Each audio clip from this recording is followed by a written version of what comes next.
The man took a lottery ticket from the dog's mouth. Out of curiosity, he decided to give it a try. Unexpectedly, he actually won the grand prize. The prize was a free family trip, but his only family member was this dog. So he had a bold idea to travel around the world with the dog. In this way, he and the dog started their journey. When he was buying snacks in the store, he seemed to notice something. A boy held a loaf of bread, then lifted his clothes, trying to steal the bread. The man quickly reached out to stop him, signaling the boy not to do that. When checking out, the man paid for the boy. As he walked, he rummaged through the bag, and finally took out the bread and handed it to the boy. Watching the boy eat the bread greedily, the man felt very satisfied. Noticing the boy was dirty, the man took him to the river to bathe. When he saw the bruises on the boy's back, the man felt immense sympathy. So he decided to take the boy in temporarily, and invited him to sleep in the car at night. The next day, when the man opened his wallet, he found all his money had been stolen. The man was so angry that his heart disease relapsed. Helplessly, he went to the store, hoping to exchange these things for some money. But the boss thought these things were completely worthless and refused him.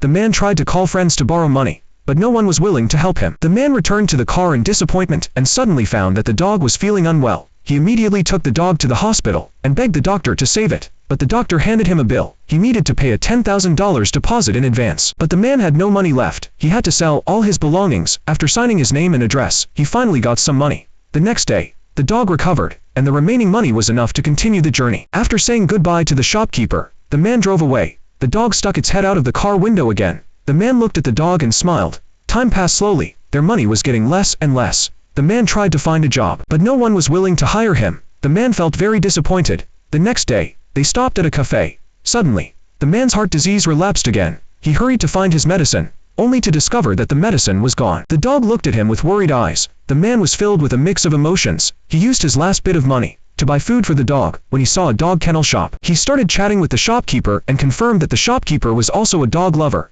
After that, he made up his mind. He and the dog sat by the sea for a long time. Then he asked the shopkeeper to help take care of the dog, because he had no money and was suffering from heart disease. So he wrote the dog's name on the dog kennel. He handed the dog leash to the shopkeeper, then turned around and left with tears in his eyes. The dog kept howling, no matter what the man said. The dog refused to stop. Finally, the man got out of the car, walked towards the dog while crying, and hugged it tightly. Fortunately, he found clean tap water and a lot of discarded food in the park. He used these collected things to make a long-awaited dinner. In the blink of an eye, fewer and fewer people came to the park. The man and the dog lost their source of food. He hid in the car and dared not go out. Hunger and cold kept attacking him. His heart disease also became more and more serious. He opened the car door, wanting to let the dog leave, but found something under the seat. There was a lot of food the dog had saved for him. Looking at the dog's increasingly aging figure, he recalled the good old days. If it were you, would you be willing to spend your whole life with your pet?